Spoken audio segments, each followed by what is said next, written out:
Home minister గారు question number 68 అధ్యక్ష. ధన్యవాదాలు అధ్యక్ష. ఎందుకంటే ఈ క్వశ్చన్కి అంటే క్వశ్చన్ వేసిన వాళ్ళు లేకపోయినప్పటికీ కూడా ఈ క్వశ్చన్కి సంబంధించిన వివరాలు సభలోని ప్రజలకి తెలియజేయవలసిన అవసరం ఉంది కాబట్టి ప్రత్యేకంగా తమని రిక్వెస్ట్ చేసుకోవడం జరిగింది అధ్యక్ష. అవకాశం ఇచ్చినందుకు ప్రత్యేకంగా మీకు ధన్యవాదాలు తెలియజేసుకుంటున్నా. ఎందుకంటే పరిస్థితి ఏంటంటే ఇప్పుడు వైఎస్ఆర్సీపీ పార్టీ వాళ్ళు సానుభూతి పనుల మీద దాడులు జరుగుతున్న విషయం వాస్తవమేనా అని చెప్పి వాళ్ళే క్వశ్చన్ అడిగి ఈరోజు వాళ్ళే ఈ క్వశ్చన్కి సమాధానం తీసుకోవడానికి రాలేకపోవడం అన్నది చూస్తూ ఉంటే అక్కడే వాళ్ళ తాలూకా డొల్లతనం అనేది చాలా క్లియర్గా కనిపిస్తుంది అధ్యక్ష. ఎందుకంటే అధ్యక్ష ఉత్తరాంధ్రలోని ఒక సామెత ఉంటుంది అధ్యక్ష. అది ఇక్కడ చెప్పొచ్చో చెప్పకూడదో తెలియదు కానీ తప్పు అయితే క్షమించండి, తప్పు అయితే రికార్డులను తొలగించండి, తప్పు కాకపోతే మాత్రం ఉంచండి అధ్యక్ష. మొగుడిని కొట్టి మొగసాలు ఎక్కిందట ఇలా మాట్లాడతారు అధ్యక్ష ఉత్తరాంధ్రలోని కూడా. ఎందుకంటే కొట్టేసి ఎక్కడ దాక్కుంటారనమాట. వీళ్ళ పరిస్థితి ఎలా ఉందంటే అధికారం కోల్పోయి 11 సీట్లకే పరిమితం అయినప్పటికీ కూడా తిరిగి వచ్చి టీడీపీ కార్యకర్తల మీదే దౌర్జన్యాలు చేసి టీడీపీ కార్యకర్తలని చంపి మళ్ళా పైగా వాళ్ళ మీద ఏవో దాడులు జరిగిపోతున్నాయో వాళ్ళ తాలూకా వాళ్ళు ఎవరు చంపేస్తున్నారని చెప్పి ఇక్కడెక్కడా ప్లేస్ లేనట్టుగా ధర్నా చేయడానికి ఢిల్లీ నడివీధుల్లోకి వెళ్ళి కూర్చొని మేము ధర్నా చేస్తామన్నా 11 మందితో వెళ్ళి కూర్చొని ధర్నా చేయడం అన్నది చూస్తూ ఉంటే చాలా విడ్డూరంగా అనిపిస్తుంది అధ్యక్ష. ఎందుకంటే ఈ మాట చెప్తున్నాను అధ్యక్ష, లాస్ట్ 5 సంవత్సరాలు అంటే మొన్న గవర్నమెంట్ వచ్చింది అతను టీడీపీ ఎన్డీఏ కూటమి వచ్చిన తర్వాత నుంచి ఈ రోజు వరకు పొలిటికల్ హత్యల్లో ఒక 4 హత్యలు జరిగితే ఆ 4 హత్యల్లో ముగ్గురిని తెలుగుదేశం పార్టీ కార్యకర్తలనే చంపేసిన పరిస్థితి కూడా మనందరికీ కూడా తెలుసు అధ్యక్ష. ఈ విషయాన్ని కూడా చాలా క్లియర్గా మేమందరం కూడా ప్రెస్లో కూడా చెప్పడం జరిగింది. విత్ క్రైమ్ నెంబర్స్ నేనైతే ఇవ్వడం జరిగింది అధ్యక్ష. ఇవన్నీ పక్కన పెడితే ఇప్పటికీ కూడా చాలా మంది తెలుగుదేశం పార్టీ కార్యకర్తల మీద వైఎస్ఆర్సీపీ నాయకులు సోషల్ మీడియాలో దాడి చేస్తున్నారు, వ్యక్తిగతంగా దాడులు చేస్తున్నారు, వాళ్ళ ఆస్తుల మీద దాడులు చేస్తున్నారు. అంటే ఇప్పటికీ కూడా అంటే ఎందుకు చెప్తున్నానంటే వాళ్ళు తిరిగి మేం చేస్తున్నామని చెప్పి టీడీపీ వాళ్ళు చేస్తున్నారు, జనసేన వాళ్ళు చేస్తున్నారు, బీజేపీ వాళ్ళు చేస్తున్నారని చెప్పి ఢిల్లీ నడివీధుల్లో కూర్చొని 36 మంది పొలిటికల్ హత్యలు జరిగినాయని ఎంత సిగ్గు లేకుండా మాట్లాడుతున్నారో ఒకసారి మనం కూడా ఆలోచించుకోవాలి అధ్యక్ష. ఇది రాష్ట్ర ప్రతిష్టకి సంబంధించిన విషయం అధ్యక్ష. ఈరోజు 45 రోజుల్లోని ఒక ప్రతిపక్ష హోదా కూడా లేని ఒక ఎమ్మెల్యే, ఒక ప్రతిపక్ష సంబంధించిన ఎమ్మెల్యే ఢిల్లీ దగ్గరికి వెళ్ళి 36 హత్యలు రాజకీయ హత్యలు జరిగినాయి అంటే ఢిల్లీ మీడియా అడిగింది 36 మంది పేర్లు ఉన్నాయా అని అడిగితే కనీసం పేర్లు కూడా చెప్పడానికి ఇష్టపడక పేర్లు లేవు కాబట్టి చెప్పలేక పక్కకి వెళ్ళిపోయే పరిస్థితి.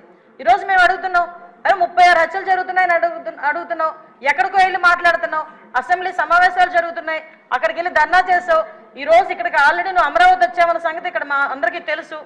ఈ రోజు వచ్చి అసెంబ్లీలో కూర్చొని ఆ 36 మంది వివరాలు ఇచ్చే దమ్ము లేదా నీకు? ఈరోజు ఆ 36 మంది వివరాలు మాకు ఇచ్చి దాని మీద ఎంక్వైరీ చేయించుకునే దమ్ము లేదా నీకు? ఈరోజు అసెంబ్లీ సాక్షిగా అడగాల్సిన వాటిని పక్కన పెట్టుకొని ఎక్కడో ఢిల్లీలోకి వెళ్ళి రాష్ట్ర ప్రతిష్టను దెబ్బతీసే విధంగా రాష్ట్రం మీద రక్తమరకలు అంటినట్టుగా వాటన్నిటికీ కూడా ఫోటో ఎగ్జిబిషన్ ఒకటి పెట్టి దాన్ని చాలా ఏమార్చి అక్కడ వాళ్ళని ఏదో రకంగా పెట్టుబడులు రాకుండా పరిశ్రమలు రాకుండా అడ్డుకోవడానికి ఒక కుట్రపూరితమైన వాతావరణాన్ని సృష్టించడానికి మాత్రమే చేస్తున్నాడు అధ్యక్ష. ఇతగారి తాలూకా నైజం కూడా చెప్పాలి అధ్యక్ష. అధికారంలోకి వచ్చిన తర్వాత 2024 అధికారంలోకి వచ్చింది అధ్యక్ష. ఎంత దారుణం అంటే అమరావతికి బస్సు యాత్రకి సాక్షాత్తు 14 సంవత్సరాలు ముఖ్యమంత్రి చేసిన చంద్రబాబు నాయుడు గారు బస్సు యాత్రకి వెళ్తే ఆ బస్సు మీద రాళ్ళు రువ్వితే అధ్యక్ష అప్పుడున్న సాక్షాత్తు డీజీపీ గౌతమ్ సవాంగ్ గారు భావ స్వేచ్ఛ ప్రకటనను మాట్లాడిన సందర్భాన్ని కూడా ఈరోజు గుర్తు చేయాలి అధ్యక్ష. ఎందుకంటే ఆ రోజు శాంతి భద్రతలు ఎలా ఉన్నాయి, ఈ రోజు శాంతి భద్రతలు ఎలా ఉన్నాయి కంపేర్ చేయడానికి మీరు నాకు 5 నిమిషాలు టైం ఇవ్వాలి. ఎందుకంటే ఇది రాష్ట్ర ప్రతిష్టకు సంబంధించిన విషయం. ఆ రోజు ఆత్మకూరులో ఒక ఊర్లోని ఒకరిని వెలివేస్తే ఒక గ్రూప్ ఆఫ్ పీపుల్ని వెలేస్తే వాళ్ళ దగ్గరికి వెళ్ళడానికి వెళ్తే సాక్షాత్తు ముఖ్యమంత్రి 14 సంవత్సరాలు ముఖ్యమంత్రి చేసిన వ్యక్తి ఇంటి దగ్గరికి వెళ్ళి ఆ గేట్లకి తాడులు కట్టారు అధ్యక్ష. తాడులు కట్టడమే కాదు అధ్యక్ష, ఎల్జీ పాలిమర్స్ లో గ్యాస్ లీక్ అయితే వైజాగ్ వెళ్తే చంద్రబాబు నాయుడు గారిని వైజాగ్ ఎయిర్పోర్ట్ లోనే ఆపి ఎయిర్పోర్ట్ లో లిటరల్లీ చెప్పలు దాడి చేశారు. ఆ విషయంలో మొన్న నన్ను విష్ణుకుమార్ రాజు గారు కూడా క్వశ్చన్ చేశారు అధ్యక్ష, హోంమంత్రి ఏం చేస్తున్నారు అని. గుడ్లు విసరడానికి, అతని మీద టమోటాలు విసరడానికి, ఆఖరికి అక్కడి నుంచి కనీసం బయటికి రానివ్వకుండా కూడా చేసిన పరిస్థితి కూడా కనిపించింది అధ్యక్ష. వీళ్ళు ఈ రోజు శాంతి భద్రతల గురించి మాట్లాడుతున్నారు అధ్యక్ష. ఇదే పవన్ కళ్యాణ్ గారు ఆ రోజు మన అమరావతి రైతుల గురించి అక్కడికి పాదయాత్ర కింద వెళ్తే ముళ్ళ కంచెలు అడ్డుగా వేశారు అధ్యక్ష. ముళ్ళ కంచెలు దాటుకొని పక్కకు తీసుకొని వెళ్ళిన పరిస్థితి. వైజాగ్ వెళ్తే వైజాగ్ రానివ్వకుండా నగర బహిష్కరణ చేశారు. యువగలం పాదయాత్ర నేను మచ్చుకు చెప్తున్నాను అధ్యక్ష, ఇవి చాలా మచ్చుకు చెప్తున్నా.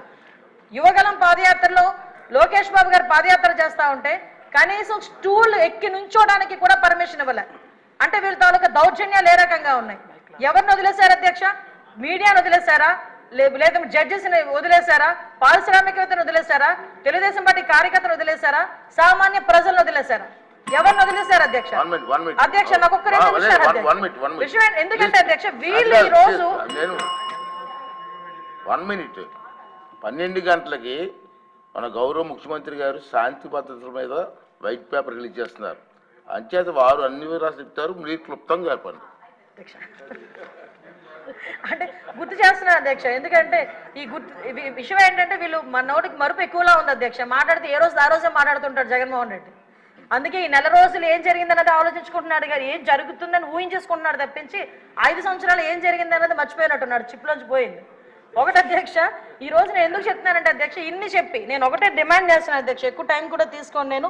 ఇటువంటి భయానక వాతావరణం సృష్టించి 5 సంవత్సరాలు ఇంట్లోంచి బయటికి రావడానికి కూడా భయపడి ప్రజల్ని భయభాంతులు చేసి వాళ్ళ భూముల్ని లాక్కొని ఓవరాల్గా చెప్పాలంటే నవ్వుని కూడా మర్చిపోయేటట్టుగా చేసే 5 సంవత్సరాలు ఈ రోజు ఈ 45 రోజుల్లో ఏదో ఉపద్రవం వచ్చేస్తుంది, రాష్ట్రపతి పాలన పెట్టేయండి అని చెప్పి తప్పుడు సమాచారాన్ని గవర్నర్ గారికి అదేవిధంగా ప్రధానమంత్రి గారికి రాష్ట్రపతి గారికి ఇవ్వడానికి తప్పుడు సమాచారంతో జంతర్ మంతర్ దగ్గర ధర్నా చేసేదంటే ఒకసారి నేను ఇక్కడ డిమాండ్ చేస్తున్నాను అధ్యక్ష. ఇందాక పయోల కేశవ్ గారు కూడా రిక్వెస్ట్ చేశారు, నేను రెడీగా ఉన్నా, హోంమంత్రి రెడీగా ఉన్నా చర్చించడానికి, మీరు రండి అని. నేను ఇన్వైట్ చేస్తున్నా మళ్ళా పులివెందుల ఎమ్మెల్యే గారిని, రెండు ఒకసారి మీరు ఎమ్మెల్యే కదా, అసెంబ్లీ సమావేశాలు జరుగుతున్నాయి కదా, 36 హత్యలు అని చెప్పారు కదా, ఒక హోంశాఖ మంత్రిగా నేను రిక్వెస్ట్ చేస్తున్నా మిమ్మల్ని రెండు ఒకసారి చర్చించుకుందాం. 36 మంది పేర్లు ఎవరైతే ఇవ్వండి, ఆ పేర్లు డీటెయిల్స్ ఇవ్వండి. ఆ డీటెయిల్స్ ఇస్తే నేను మా డిపార్ట్మెంట్ వాళ్ళకి పంపించుకొని వాళ్ళ మీద యాక్షన్ తీసుకుంటాం, ఫర్దర్గా జరగకుండా చూసుకునే కార్యాచరణ చేస్తాం. అలాగని తప్పుడు సమాచారం ఇచ్చినట్టు దానికి తేలితే మేము ఏ చర్యలు తీసుకున్నా కూడా మీరు కూడా యాక్సెప్ట్ చేయాలి. దానికి యాక్సెప్ట్ చేసే ఉద్దేశం ఉంటే డెఫినెట్గా మీరు మాకు చెప్పండి.